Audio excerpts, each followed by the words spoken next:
n'isi nshya. Mbona ijuru rishya n'isi nshya, kuko ijuru rya mbere n'isi ya mbere byari byashize, n'inyanja yari itakiriho. Mbona ururembo rwera Yerusalemu nshya rumanuka ruva mu ijuru ku Mana, rwiteguye nk'uko umugeni arimbishirizwa umugabo we. Numva ijwi rirenga rivugira kuri ya ntebe rivuga riti, dore ihema ry'Imana riri hamwe n'abantu, kandi izaturana nabo bazaba abantu bayo, kandi Imana ubwayo izabana nabo iba Imana yabo. Izahanagura amarira yose ku maso yabo, kandi urupfu ntiruzaba ukundi, kandi umuborogo cyangwa gutaka cyangwa kuribwa ntibizabaho ukundi, ibya mbere bizaba bishize. Haleluya. Iyo turebye muri 22 umurongo wa 12 baravuga ngo, dore ndaza vuba nzanye ingororano kugira ngo ngororere umuntu wese ibikwiriye ibyo yakoze. Ndalfa na Omega, mbere n'uwanyu. Ndabifuriza isabato nziza. Iyi ndirimbo kandi tugiye kuririmba ibaryohera. Il va bientôt venir, gloire à Jésus. Dans les cieux, il réunit ses bien-aimés élus. Lève-vous aux cieux, tressaillons de bonheur. Il vient sublimer, glorieux, les grands libérateurs.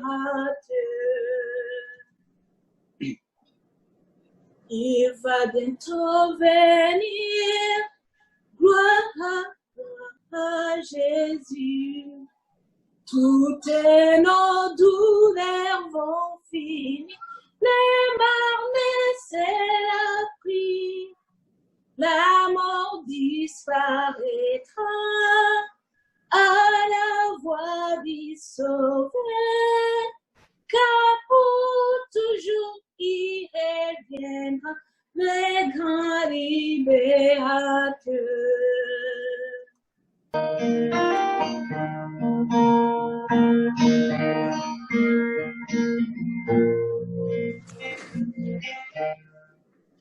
Pèlerin sur cette terre, je m'avance vers le ciel, vers le pays de la lumière, ce jour éternel.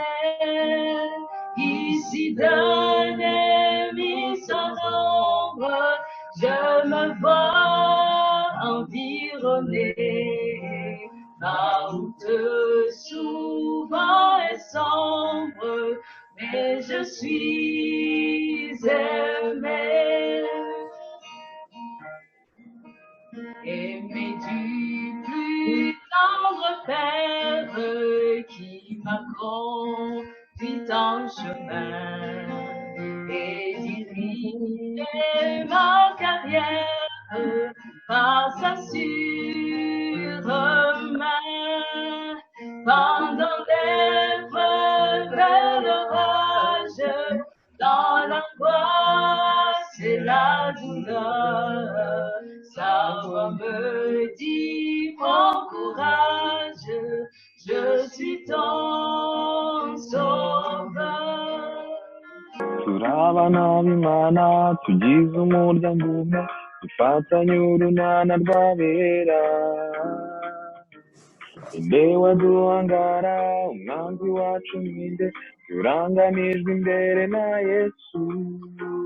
Nubwo inzira ifunganya utugana ni heza, twahishiwe byinshi na Yesu.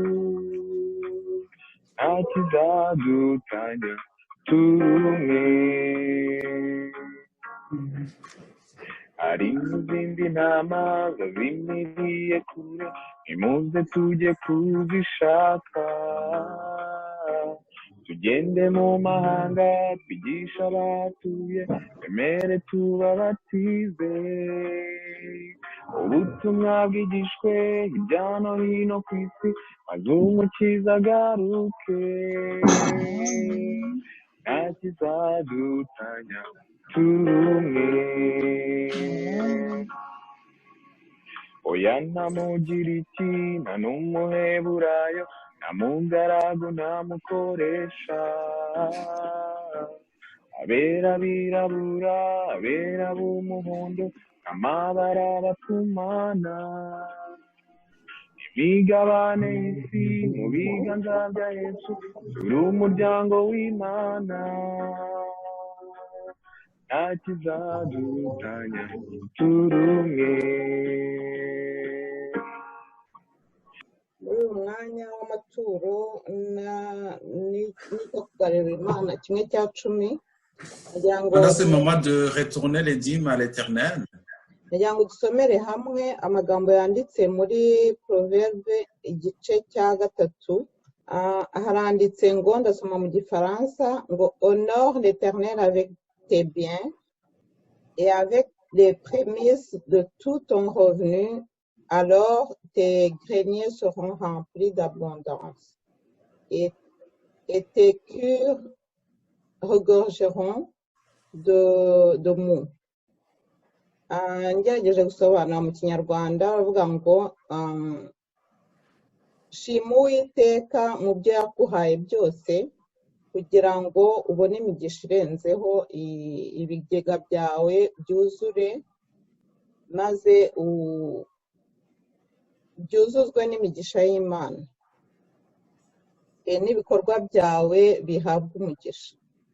Muri uwo mwanya wagenewe amaturo na kimwe cya cumi, ubwo tutakijya mu rusengero nubwo biri hafi dukomeje gutura uburyo bukurikira. Dushobora kwifashisha site ya Adventist Giving, dushobora gutura dukoresheje nos cartes de crédit cyangwa se tukohereza amaturo yacu muri envelope kuri adresse yo kwa trésorier. En ce moment où nous ne pouvons pas aller à l'église, nous continuons à donner nos dîmes et nos offrandes via le site Adventist Giving.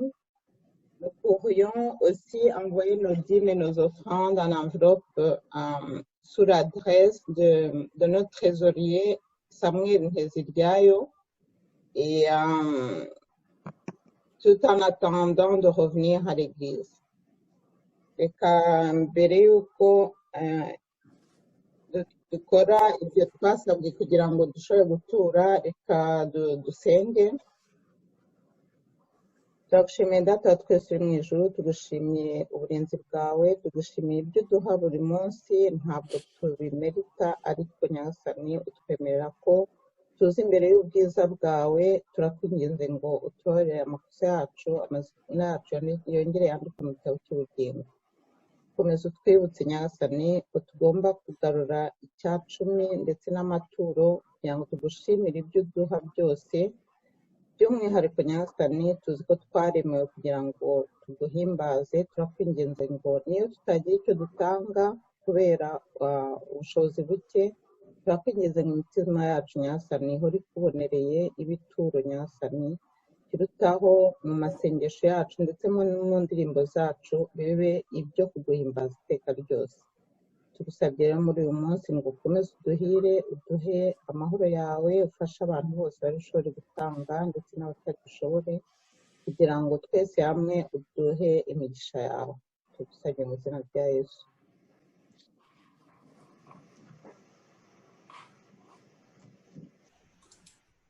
Murakoze Madame Michel. Ubu rero Merci tugiye beaucoup, Michel. kumva igitekerezo cy'abana tugezwaho na Hope.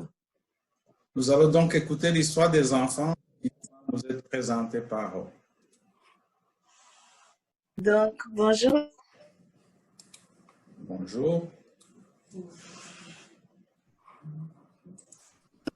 J'espère que vous allez tous bien. Bon, ça va les enfants. Bon, ça va. Merci, bon, ça va. Aujourd'hui, je vais vous raconter une très courte histoire. C'est d'une petite fille qui s'appelait Valérie. Et Valérie, dans sa cour, elle avait un beau jardin. Et son père lui avait dit qu'elle pouvait garder ce jardin si seulement elle s'en occupait par elle-même. Donc là, Valérie était tellement contente que ça la dérangeait même pas de s'en occuper toute seule. Donc les jours suivants, qu'est-ce qu'elle faisait? C'est qu'elle achetait les graines, elle les plantait, elle les arrosait, elle coupait les gazons. Donc vraiment, elle s'en occupait très bien. Et pendant les semaines, elle voyait que toutes ses plantes poussaient, ses fleurs aussi. Mais il y avait aussi des mauvaises herbes qui commençaient à pousser. Mais il n'y en avait pas beaucoup et elles étaient quand même très petites. Donc elle se disait que ça valait pas la peine de les arracher maintenant. Donc elle les laissait faire. Et après quelques semaines, elle commença à oublier à s'en occuper. Donc, elle négligeait beaucoup ses plantes, ses fleurs. Elle n'allait même pas les arroser. Et elle restait plutôt chez elle. Et là, elle voyait aussi que son père commençait à être fâché contre elle parce que elle avait promis à son père qu'elle en allait s'en occuper. Et que son père a dit, si tu n'en t'occupes pas, alors tu ne peux plus le garder. Et elle voulait quand même le garder, même si elle n'en s'occupait pas. Donc, elle a décidé de revenir dans son jardin, mais à sa grande surprise, toutes ses plantes commençaient à mourir, c'était plus sec, les fleurs aussi étaient beaucoup moins belles qu'avant, mais aussi les mauvaises herbes qui étaient présentes avant, ils étaient partout, il y en avait au moins une cinquantaine, et elles étaient devenues beaucoup plus grandes. Et Valérie commençait à vraiment regretter d'avoir négligé parce qu'elle a essayé d'en arracher un et c'était très dur. Alors si c'était tellement dur d'arracher un, imaginez d'arracher tous les autres qu'il y avait. Et là, elle commençait à s'occuper de ses plantes. Et son père est venu lui dire, mais pourquoi tu n'as pas fait ça avant? Parce que maintenant, regarde, c'est dur d'arracher une mauvaise herbe. Et là, maintenant, tu as beaucoup d'autres à faire. Tu aurais dû le faire avant au lieu de négliger ton jardin. Et Valérie avoua qu'elle aurait dû le faire avant et elle regretta beaucoup parce que son jardin était rendu une catastrophe. Ce n'est plus le même beau jardin qu'elle avait avant. Et c'est vraiment ça, mon histoire pour vous aujourd'hui. Je ne sais pas si quelqu'un veut dire une morale ou est-ce que quelqu'un a une morale? Non? Ok. Ben, moi, je peux vous dire qu'est-ce que j'ai trouvé. J'en ai une. Oui, tu peux dire, Aris. Toujours prendre soin de ses plantes. Oui, c'est ça. C'est bien. Toujours prendre soin de quelque chose. Surtout quand c'est toi qui as dit que tu allais en prendre soin, il faut en prendre soin. Est-ce que quelqu'un d'autre a une morale ou... Oui. Il faut toujours faire ce qu'on a promis à les parents. Oui, ça c'est une très bonne morale. Est-ce qu'il y en a d'autres? Oui.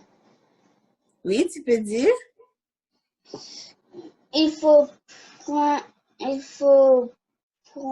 prendre soin de son jardin.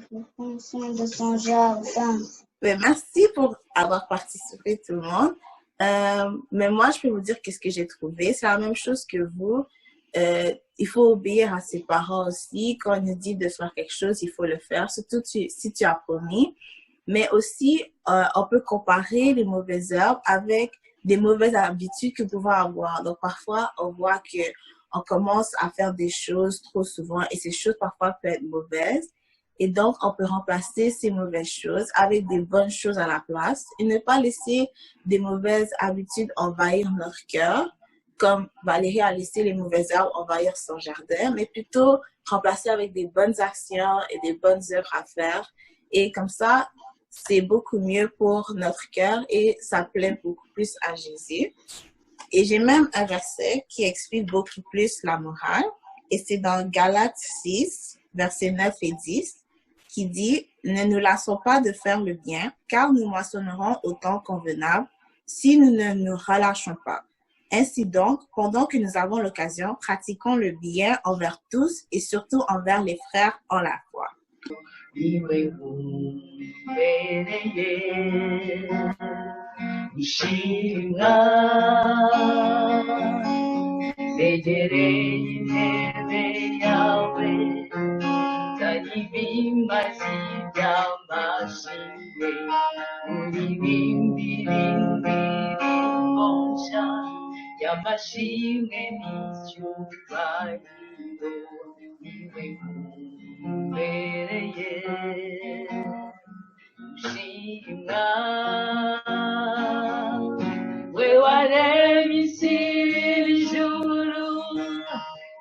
wakira icyubahiro we muhanyi w'ubugingo none indirimbo yanjye mababa yawe niho nshaka kwibera mu bihe nzobaho ndabanshima wewe we waremye isi n'ijuru ntiwakira icyubahiro we muhayi w'ubugingo none indirimbo yanjye mu mababa yawe niho nshaka kwibera mu bihe nzobaho ndabanshima wewe waremye isi n'ijuru ntiwakira icyubahiro we muhayi w'ubugingo indirimbo yanjye mu mababa yawe nshaka kwibera mu bihe nzobaho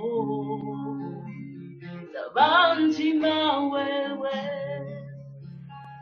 mu bihe nzobaho ndabanshima wewe.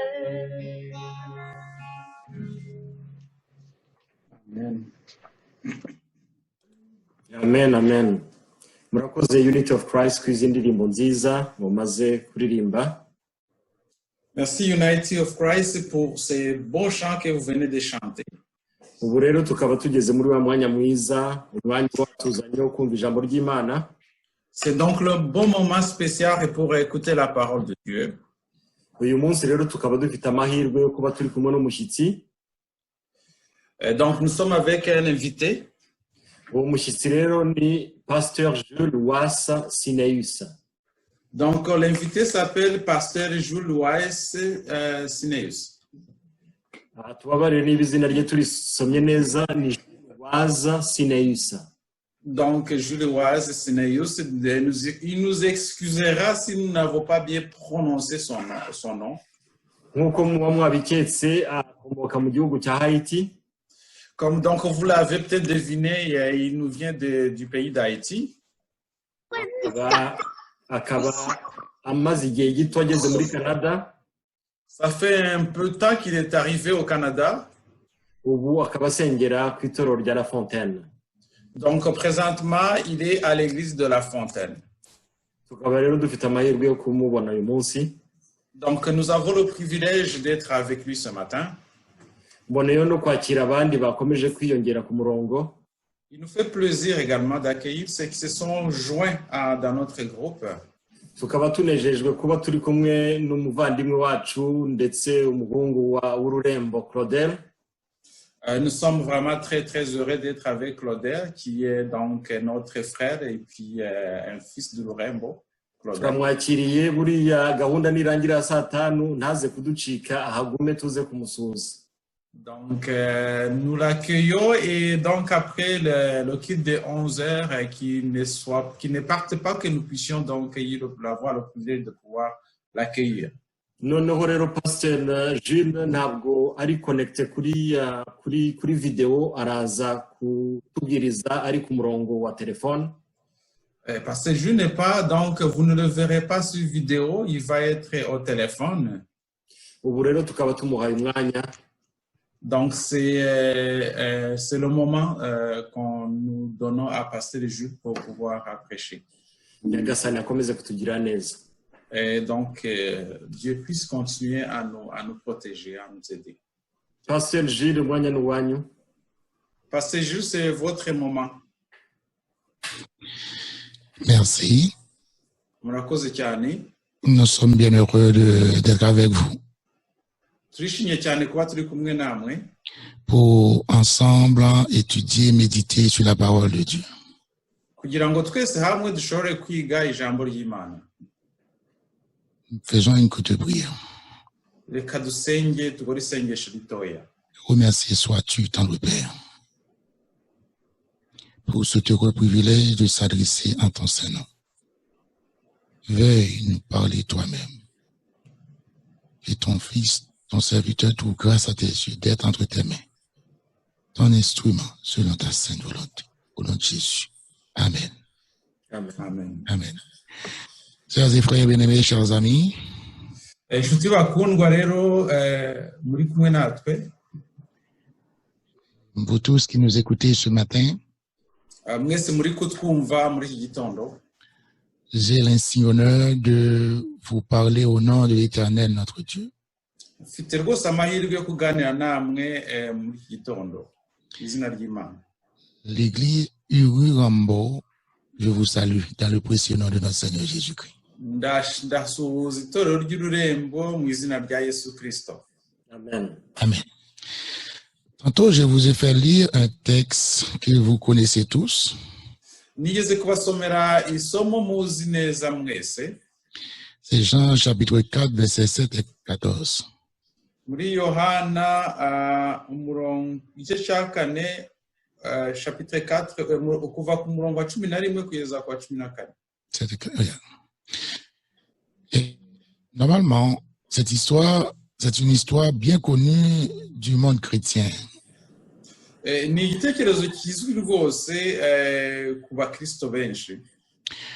Je me sentais le pousser, c'est-à-dire le désir de vous en parler plus. Numvise rero mfite rwose ubushake bwo kongera kugira ngo nganire namwe kuri icyo gitekerezo. Avec le sujet qui a pour titre « Arrête, j'ai quelque chose à te dire ». Ubwo rero nkaba mfite insanganyamatsiko ivuga ngo muhagarare, mfite ikintu nshaka kubabwira. Bien-aimés, nous sommes ici dans la ville de Sichar, qui Hano turi mu mujyi witwa Sichar, est la Sichem de l'Ancien Testament, ariyo yitwa Sichemu yo mu isezerano rya kera, en Samarie, muri Samariya, une province de la Palestine. ari intara yo muri Palestina. Il faut dire, entre les Juifs et les Samaritains, il y avait une grande fossé. Hagati y'Abayuda rero n'Abasamaritani hari amakimbirane akomeye cyane, hari urwobo runini rubatandukanya. Une grande rivalité proche de la haine. Ubwo rero hari ikibazo rwose gikomeye hagati yabo. Mais justement, qui étaient les Samaritains? Se hari ikibazo ki ku Basamariya. Il a dit 4 ou 5 siècles auparavant, mu binyejana 4 cyangwa 5 mbere yaho y'icyo gitekerezo, les Samaritains étaient des gens que le puissant roi de l'époque, Nabucodonosor, avait transplantés en Palestine. Abasamariya bari abantu Nebukadinezari umwami yari yarajyanye akabajyana muri, mbese abavana ahantu abajyana muri Palestina. Ces gens adoptaient la religion des Juifs. Abo Basamariya rero bageze igihe noneho bafata inyigisho z'Abayuda barazifata bazigira izabo. Ils adoraient le même Dieu. Nuko basenga Imana y'Abayuda. Mais ils le servaient et l'adoraient différemment. Ariko bo basengaga Imana y'Abayuda bitandukanye nuko Abayuda ubwabo basengaga iyo Mana. C'est-à-dire, au lieu de monter à Jérusalem pour l'adorer, aho kugira ngo bo bajye i Yerusalemu kujya gusenga Imana nk'uko Abayuda babigenza, où se trouvait le temple de l'Éternel, ahantu habaga hari itorero cyangwa urusengero rw'Imana, ils avaient construit leur propre temple sur la montagne de Samarie. Abasamariya bo bari barubatse urusengero rwabo ku musozi wa Samariya. Cela leur permettait de rester indépendants des Juifs qu'ils détestaient. Ubwo rero bo kuko batakundaga Abajuifu byatumaga badahura na gato n'Abajuifu, ngo hanyuma bakajya kwisengera ukwabo.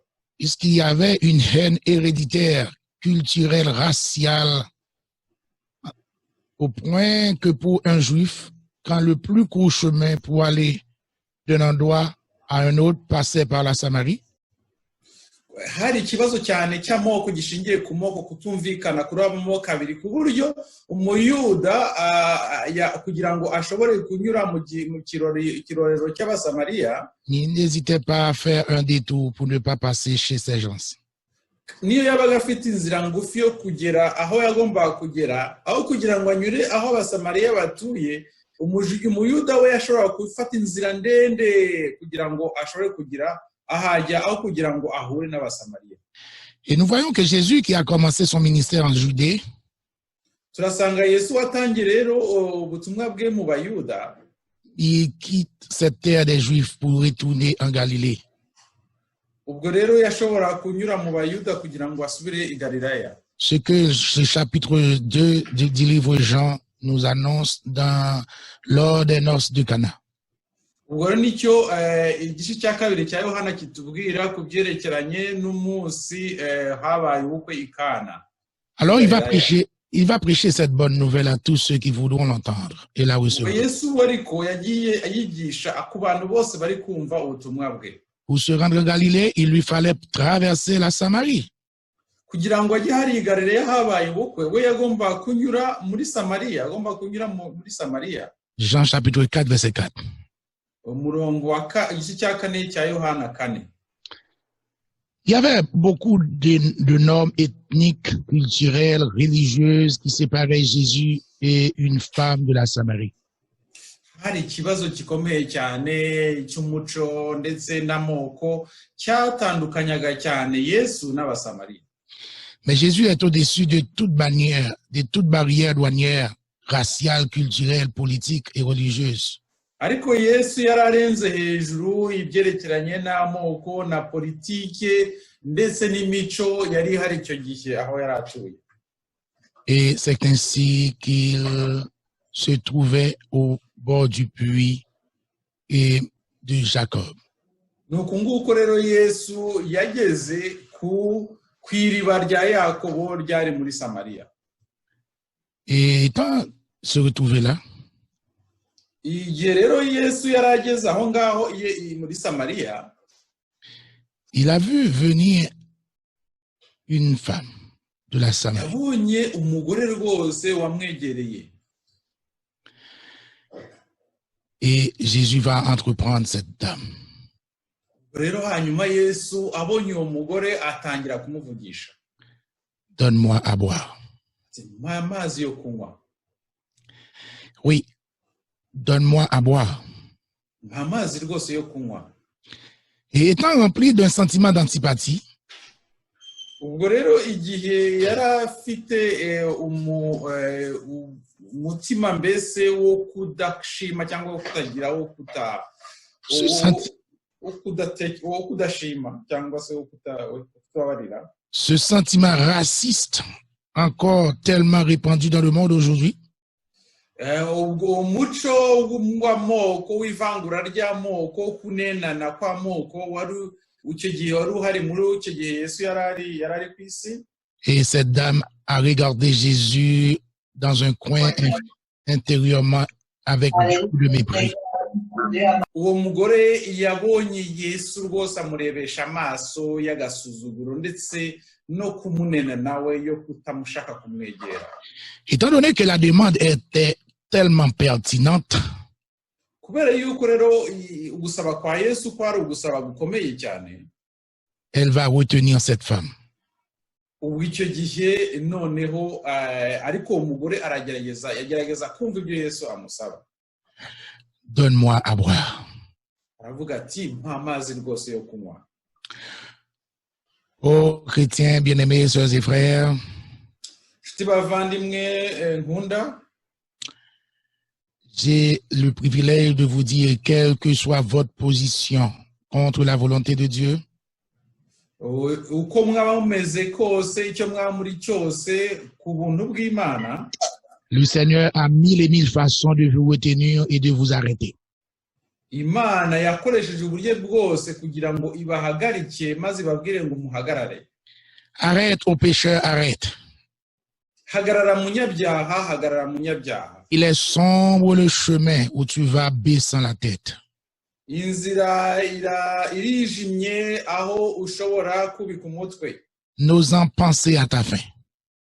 Tegereza utegereze irengero ryawe cyangwa iherezo ryawe. Reviens au Dieu qui pardonne, qui relève le pécheur. Garukira Yesu utanga imbabazi kandi uhanagura ibyaha. Il ne repousse personne. Viens, c'est un libérateur. Ntugerageze kujugunya umuntu hanze ahubwo garukira Yesu. Des fois, c'est pas une maladie, soit par un accident, soit par la perte d'une fortune, la perte d'un être cher, soit par la trahison d'un petit ami ou l'échec à un examen quelconque. Ashobora kuba ari umuntu wabuze, ashobora kuba ari ikizamini watsinzwe, ashobora kuba ari umuntu waguhemukiye. À Dieu le plaise que ce ne soit pas de l'une de ces occasions précitées. Ariko rwose Imana idufashe nibe muri ibyo bintu uko nabivuze mu kanya. Que vous et moi ont entendu la voix de Dieu nous disant arrête au pécheur, arrête. Ariko ijuru ry'Imana atubwira ngo wewe umunyabyaha hagarara. J'ai quelque chose à te dire. Mfite ikintu ngomba kukubwira. Quelle leçon d'évangélisation Jésus nous donne-t-il? Oh, isomo ryo kubwiriza ubutumwa Yesu aduhaye niri hangaha. Jésus entreprend la femme sur le but de sa présence réelle au puits de Sichar. Yesu rero arebye uriya mugore wari uhagaze hariya kwa ririya riba rya Seshar. Elle y vient pour remplir sa cruche et il lui demande à boire. Uwo mugore yaraje kuzuza ikibindi cye ariko Yesu aramubwiye ati mpa icyo kunywa. Oh, que des fois vous et moi, des occasions par la faveur du Saint-Esprit nous sont présentées. Hari ibintu byinshi umwuka w'Imana dusaba. Pour témoigner pour Jésus. Kugira ngo dushobore guhamiriza Imana. Non pas profiter. Aho kugira ngo pour présenter Jésus. Aho kugira ngo dushobore kwerekana Imana. Et des fois nous nous disons. Nyuma nono tukibwira tuti. On peut appeler la police pour nous. Oh, dushobora guhamagara ahubwo abapolisi twebwe tugahamagara abapolisi. On peut nous faire arrêter. Tubikoze bashobora kuduhagara bakadufunga. Mais où est l'accomplissement de la promesse faite dans Matthieu 5, versets 11 et 12? None se ibyo amasezerano twahawe muri Matayo 5:12 ari hehe? Heureux serez-vous lorsqu'on vous outragera. Oh, muzamufite amahirwe igihe bazaba mpora. Et qu'on vous dira faussement de vous toutes sortes de mal à cause de moi. Réjouissez-vous et soyez dans l'allégresse. Parce que votre récompense sera grande dans les cieux. Ah, c'est ainsi qu'on a persécuté les prophètes qui ont été avant vous. Nguko batoteje abantu bose babwirije imbere yanyu. Ah, cette femme a regardé Jésus, mais elle n'a rien compris. Oh, uriya mugore yabonye Yesu ariko nta kintu yashoboye kumva. Elle croit avoir devant elle un de ces juifs remplis de lui-même. We yabonye Yesu nka uriya muyuda wari usanzwe amunyuraho buri gihe. Rempli d'un sentiment de supériorité. Yagibonye Yesu agira ngo ni wa muyuda wibwiraga ko aruta uriya musamariya ko afite ubusumbe cyangwa uburebure cyangwa ubwiza kurusha musamariya. Mais se disait en elle-même. Ariko yari yuvijiye uriya mugore. Comment se fait-il, lui qui est juif, me demande-tu à boire? Byumvikana bite ko uriya muyuda ari we unsabye ngo muhe icyo kunywa? Oh, la femme ne pouvait pas comprendre ce mystère. Et tout doucement, Jésus va apprendre à cette femme le but de sa présence. Nous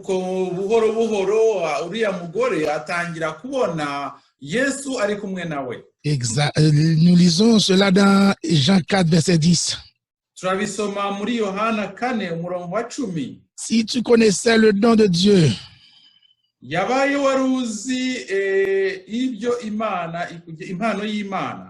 à bien dire, il semblerait que Jésus est en train de se vanter. Et on dirait c'est normal. ariko kandi ugasanga ari ibintu bisanzwe. Quand on se connaît, Iyo umuntu yiyize ariko, quand on connaît la valeur que Dieu nous fait grâce d'être, ariko iyo tuzi neza agaciro Imana iduhaye, on ne se baisse pas d'illusion de faire paraître l'être que Dieu nous fait grâce d'être. ntabwo rero dushobora kwiyumanganya. Et la soif, et cette femme avait vraiment une faim. Et elle avait vraiment une soif. Uriya mugore rwose yari afite inyota n'inzara ndetse yo kumva. Et insensiblement, il passe du besoin physique, de la soif du corps, Ariko kandi aravuga ibyerekeranye no gushaka k'umubiri, à la soif de l'âme. mu gushaka k'umwuka. Jésus connaît le plus grand besoin de l'homme. Yesu azi ibyo umuntu wese akeneye. C'est un besoin de l'âme qui elle a refoulé au fond de son être. Gushaka k'umwuka umuntu aba akeneye cyane. Il sait que nous avons soif de paix, Azi yuko dukeneye amahoro. de bonheur, de sécurité, de salut, d'amour. Azi ko dukeneye ibyishimo ndetse no kugira no kuba tumeze neza ndetse n'urukundo. Il sait que la vie n'est qu'une longue recherche Azi ko ubuzima ari ugushakisha cyane kurekure. après l'étanchement de cette soif. Nyuma yuko umuntu ashira inyota.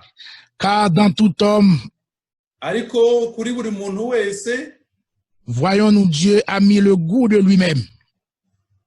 Mbese tubona buri muntu wese ageze ku mpera ze.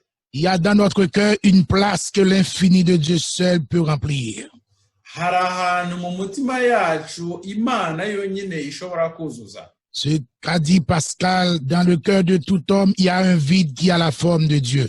Pascal yaravuze ati mu mutima w'umuntu hari ahantu umuntu hakeneye kuzuza, hari ikintu gikeneye kuzuzwamo. C'est pourquoi il n'y a rien d'étonnant à ce que les gens du monde, fussent-ils les plus comblés, ne soient jamais satisfaits. Niyo mpamvu tutagomba gutangazwa nuko abantu bakeneye buri gihe ikintu gishobora gutuma bashobora guhazwa. Alors, comme la femme doit sans cesse revenir faire le plein de sa petite provision, nk'uko uriya mugore yagomba kuza buri gihe kuvoma amazi, nous aussi, il nous faut toujours renouveler nos petites expériences. natwe ubwacu twagombye buri gihe kugerageza tuza kuvoma mu byo dukeneye. Et c'est Jésus même qui le dit. Yesu niwe rwose ubivuga. Celui qui boira de cette eau aura encore soif. Umuntu uzanywa kuri aya mazi azahora afite inyota. Parce que le bonheur parfait nous échappe. Kubera yuko umunezero ugenda uducika. Parfois nous le cherchons là où il ne se trouve pas. Hari igihe dushaka ibitunezeza ahantu bitari. La première réponse du Seigneur à cette quête de l'assouvissement, Ariko c'est si tu connaissais le don de Dieu. niba waruzi impano y'Imana. Et le don de Dieu, c'est Jésus lui-même. Amen.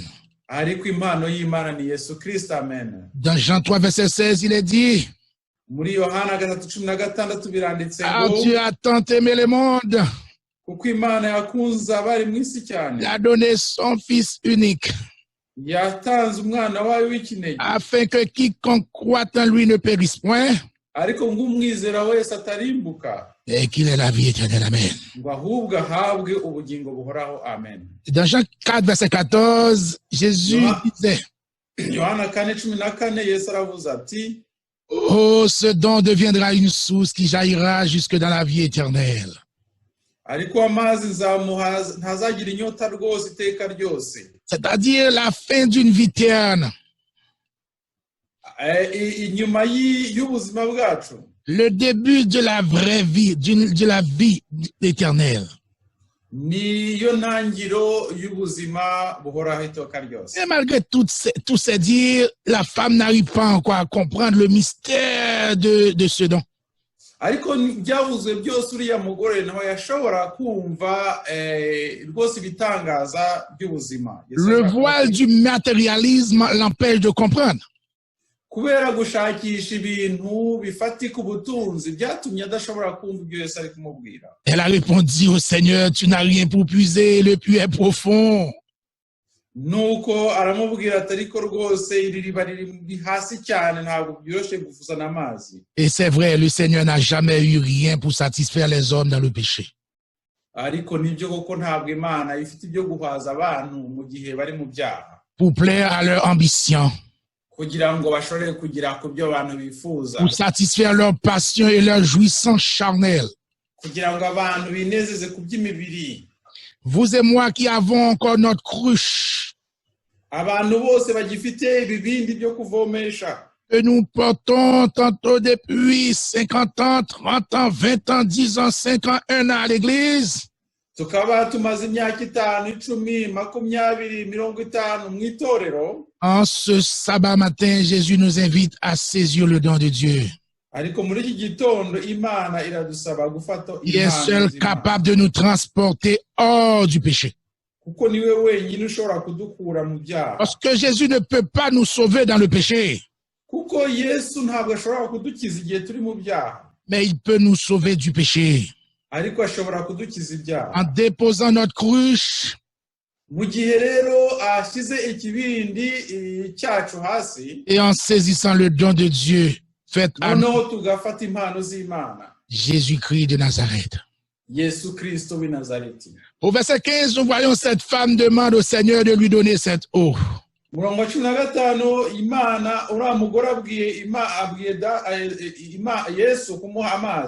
Et elle a dit, c'est pour qu'elle ne vienne plus puiser ici.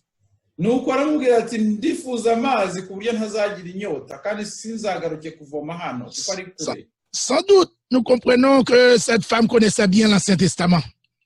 Tuzi neza kuriya mugore yarazi neza isezerano rya kera. Il y avait une pauvre femme veuve avec des jeunes enfants qui n'avaient plus rien pour vivre, sinon un vase d'huile.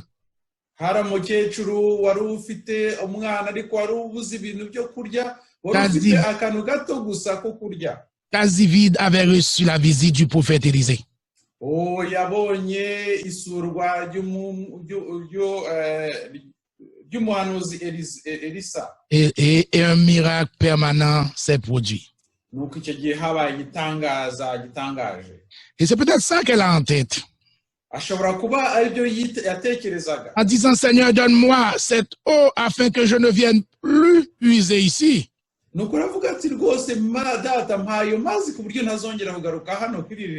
femme a vu dans la proposition de Jésus un avantage. Celui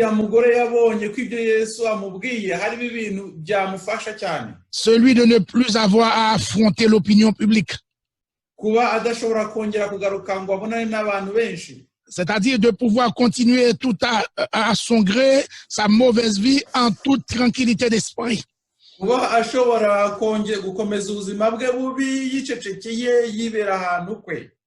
femme voulait faire de Jésus son paravent pour vivre dans le péché.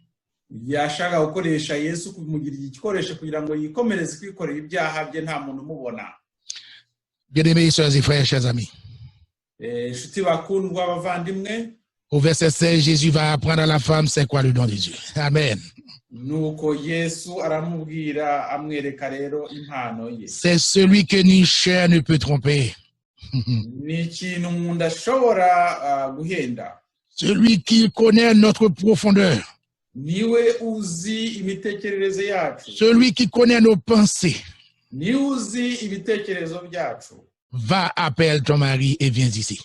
Je n'ai pas de mari. Pardon, tu as eu 5 et celui que tu as maintenant, ce n'est pas le sien?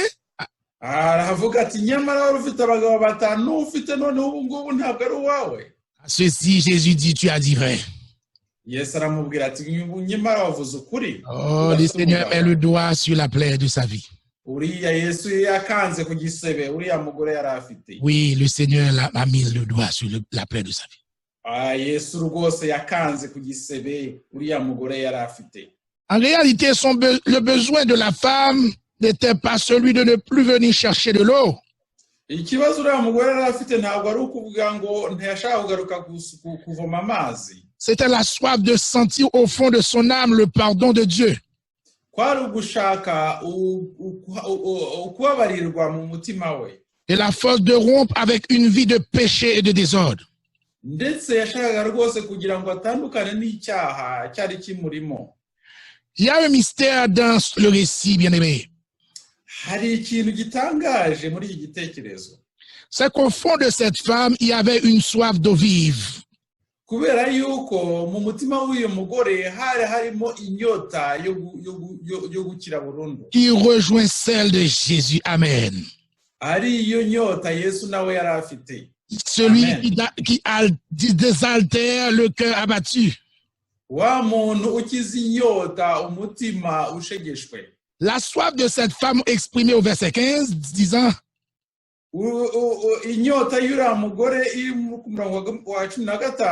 donne-moi cette eau, et celui de Jésus qui est assoiffé de faire la volonté de son Père, exprimé au verset 34.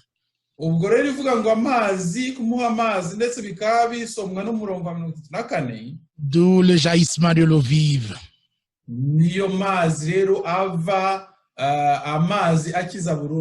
Oh, les deux soifs se rencontrent pour que l'eau puisse jaillir. Amen.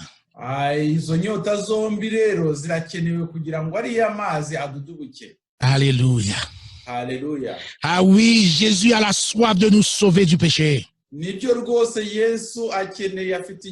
qu'il veut, ce n'est pas que le méchant meure.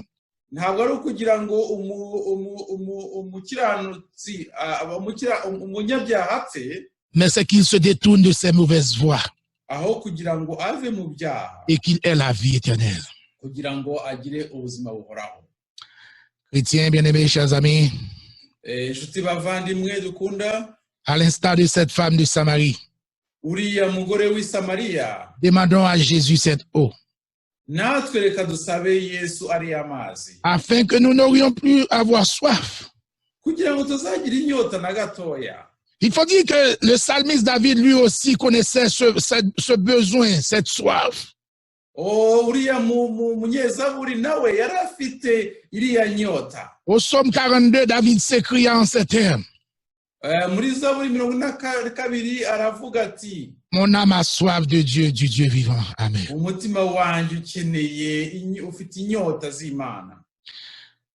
Qu'est-ce que cette femme pouvait bien éprouver après que le Seigneur l'ait délivré, chrétien?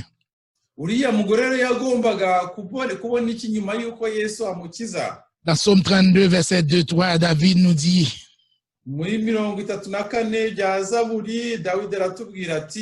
heureux l'homme à qui l'Éternel n'impute pas l'iniquité.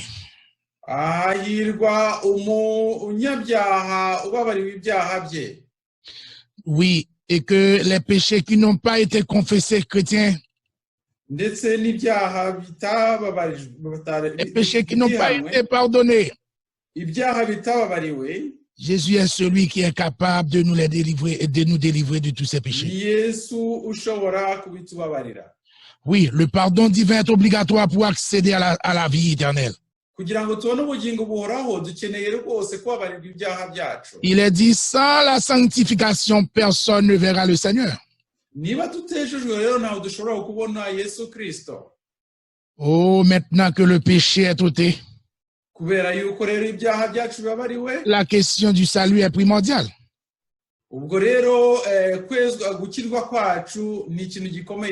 Il n'est plus question de son confort, de ses tâches quotidiennes, mais du seul désir d'adorer le Créateur. Amen. Ainsi, le problème de religion de tout temps a été et reste encore une porte de sortie.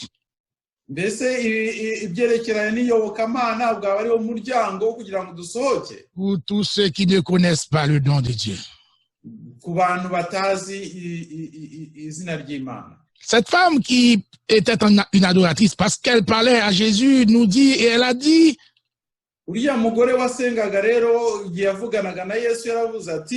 nos pères ont adoré sur cette montagne, nous ont donné cette montagne pour adorer.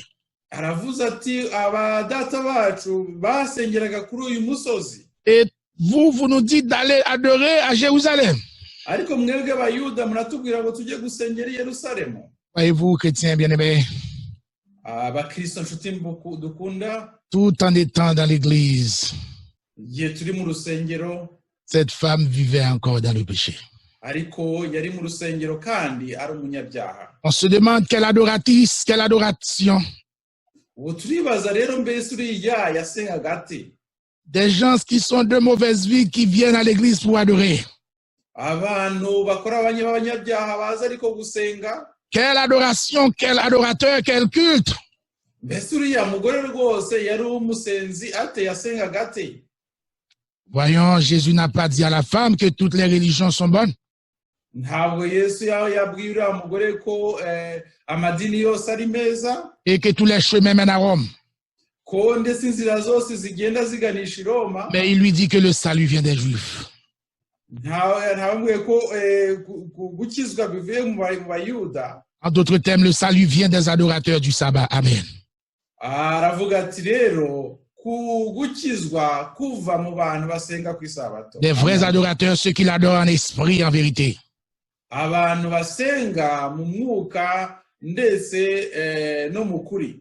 Dans Apocalypse 14, verset 12, Jésus nous dit, mu Byahishuwe 14 Yesu aratubwira ati, c'est ici la persévérance des saints qui gardent les commandements de Dieu. Uku niko kwihangana kw'abera bubahiriza amategeko y'Imana. Et qui ont la foi de Jésus. Ndetse bafite n'uguhamya kwa Yesu Kristo. Et tiens, ce dialogue, ce moment d'échange avec Jésus uku kuvugana na Yesu Kristo rero va en quelque sorte porter cette femme à prendre une position ferme.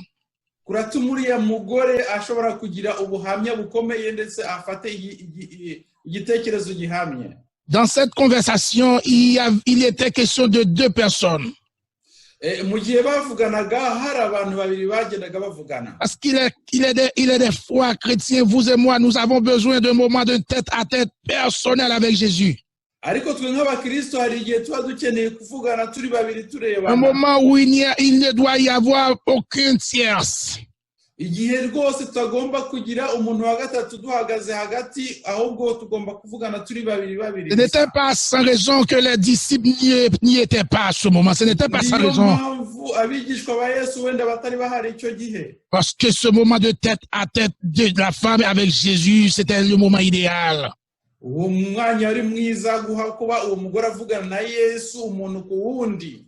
Chrétiens bien-aimés, chers frères, chers amis, Bakristo dukunda, vous avez besoin d'un moment personnel avec Dieu. mukeneye umwanya wanyu wihariye na Yesu Kristo. Et à la suite de ce moment tête-à-tête, le récit nous rapporte 4 suites. Nyuma yaho rero igitekerezo kiratubwira ibintu bine byose bikurikiyeho. Et c'est là que je vais mettre fin avec le message de ce aujourd'hui. Nibyo nza kwirangirizaho n'ubutumwa bw'uyu munsi. Portez une attention bien soutenue au message. Maze mugerageze kumva neza ibi bigiye gukurikiraho. Première suite. Ikintu cya mbere gitangira se trouve au verset 28. Kiri mu umurongo wa 28. La femme a laissé sa couche. Wa mugore asiga ikibindi cye. Quel bouleversement! Oh, byari ibintu bitangaje cyane. Et pourquoi la remplir, disait la femme? Nuko aravuga ati mbese ndacyuzuriza iki? Fini ce genre de vie pour moi. Birarangiye ubuzima bwanjye narimo burarangiye. Fini cette mauvaise façon de faire. Ubuzima bubi nari ndimo ndaburangije. Parce que celui avec qui je me suis entretenu kubera yuko umuntu navuganye nawe m'a convaincu, m'a changé la vie. Oh, ni wa muntu wahinduye ubuzima bwanjye. Et la voilà trouvée en elle une source qui ne tarira jamais. Oh, mbonye isoko ridakama muri we. Au deuxième suite du tête-à-tête avec Jésus. Ikintu cya kabiri rero mu kuvugana hagati mbona nkubona Yesu nawe. Cette femme qui n'a pas voulu se voir de quiconque entend. Uwo muntu utashatse kubona umuntu avugana nawe. Et qui était allé au puits à midi à l'idée de ne pas rencontrer personne. Umuntu utashatse kubona n'umuntu agahitamo. Et maintenant à la recherche des gens. Et maintenant à la recherche des gens. Ahubwo icyo gihe nari gushaka abantu. Pour témoigner cette bonne nouvelle. ari gushaka abantu kugira ngo aganire nabo abahamirize ibyo amaze kubona. Elle va vers ceux qu'elle évitait. Aragenda areba abantu yanze kuvugana nabo mbere. Elle traverse le village. Nuko afashe ikirorero arakeye. Ce qu'elle n'a pas voulu faire en temps, ibyo atigeze akora mbere ya mbere. Elle l'a fait en hors de temps. Agiye kubikora rero mu Elle respire et inspire le respect. Nuko hanyuma agize icyo kugira ngo nawe yubahwe. Oh, maintenant cette femme cherche des gens pour témoigner la bonté de l'Éternel. Uriya mugore yashatse abantu kugira ngo ashobore nawe kubahamiriza ibyo amaze kubona. Troisième suite. Icya gatatu kindi gikurikira. La femme laisse sa couche. Wa mugore aretse va vers les autres. Agiye kureba abantu abandi. Elle n'est plus dominée par la honte. Ntabwo rwose agifite isoni. Elle parle un caractère nouveau.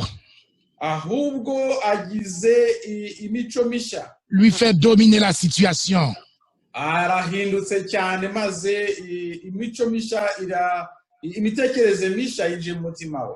Sœurs et frères bien-aimés, nshuti bavandimwe nkunda, quand Dieu sauve une personne, iyo Yesu Imana ikijije umuntu, elle devient tout de suite une actrice pour le royaume de Dieu. Amen. Icyo gihe ababaye umukozi w'Imana. Cette femme a laissé sa couche. Wa mugore yarenze ikibindi cye. Et a témoigné la bonté de l'Éternel. Nuko ajya guhamiriza ubwiza bw'Imana. Et quatrième suite qu'elle a, la dernière, icyo cya kane aricyo cya nyuma. La femme dit aux gens, venez et voyez. Wa mugore abwira abantu ati muze mfite ibyo. Elle a insisté. Yarakomeje cyane aravuga ati, ils sont subjugués. Aravuga ati muze. Ils viennent pareil. Baraza rwose. Ils sont à moitié convertis. Icyo gihe rwose rero bamaze gukizwa. La femme a mis de l'eau à la bouche. Wa mugore yashyize amazi mu kanwa. Ils ont voulu savoir pour eux-mêmes. Washatse ndetse abantu bashatse kumva ibyo. Et après avoir entendu le Seigneur, bamaze kumva ibyo Yesu ababwira, ils lui ont dit, baravuga bati, ce n'est plus à cause de ce que tu nous as dit que nous croyons. Ntabwo ari ibyo watubwiye bitumye twemera. Mais nous l'avons vu. Ahubwo twabibonye. Nous l'avons entendu. Twabyumvise. Et nous savons qu'il est le sauveur du monde. Amen. Turabizi yuko ari we mukiza w'isi. Venez et goûtez combien notre Seigneur est bon. Muze mwumve ukuntu Imana ari nziza. Tel est le message de tout chrétien connaissant la valeur de ce que Dieu fait de lui. Nibwo butumwa umukristo wese uzi icyo Imana ari cyo yagombye gutanga. En acceptant Jésus, nous devenons son disciple. Mu gihe twemeye Yesu tubaye umwigishwa we. Nous devons inviter les autres. Tugomba kurarika abandi. Jésus fait de nous des ambassadeurs pour sa gloire. Yesu atugira abatumwa bwe. Partout où nous sommes, nous devons témoigner la bonté de l'Éternel. Ahantu hose turi tugomba guhamiriza ubwiza bw'Imana. Il est dit que dans Matthieu 12, verset 30, muri Matayo 12 umurongo wa 30, celui qui ne rassemble pas avec moi disperse. Umuntu utari kumwe nanjye hanyuma akitandukanya. Rassemblons pour Jésus chrétien. Tugomba rero gufatanyiriza hamwe. Oh, celui qui est affranchi, dit Jésus, est réellement libre. Umuntu wese rero wababatuwe ababaye umubaturwa. Et celui qui est libéré ne fera que laisser sa criche. Amen. Umuntu utakirimbata akora ibyiza. Amen. Alléluia. Alléluia. Jésus a étanché la soif de cette femme, à l'instar de Pierre dans Marc 10, verset 28 à 30. Yesu yakijije inyota y'uriya mugore. Qui a dit, maître, nous avons tout quitté pour te suivre. Nk'uko Matayo yavuze ati ibintu byose twaretse ibintu byacu. Que recevons-nous en retour? Que recevons-nous en retour?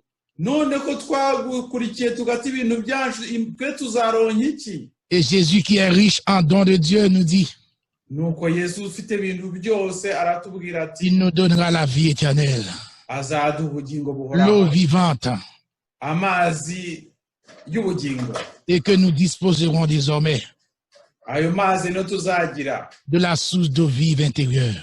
Tuzagira rwose ubugingo. On n'aura plus besoin de cruches pour puiser. Oui, on n'aura plus besoin de cruches pour puiser puisque Jésus est notre source. Amen. Amen. Oh, pendant que le robinet de l'eau de la vie est en train de couler, n'y a-t-il pas un cœur dans l'assemblée ou du moins de tous ceux qui nous écoutent qui sent le besoin d'étancher sa soif en ce moment? Si vous avez senti ce besoin, en ce moment même, dit Jésus, j'ai soif de toi. Oui, chrétien bien-aimé, j'ai soif de ta présence, Seigneur Jésus. Dans Apocalypse 20, verset 3 dans Apocalypse 3, verset 20, Jésus dit, si quelqu'un entend ma voix et ouvre la porte, j'entrerai chez lui avec mon pardon, ma sainteté,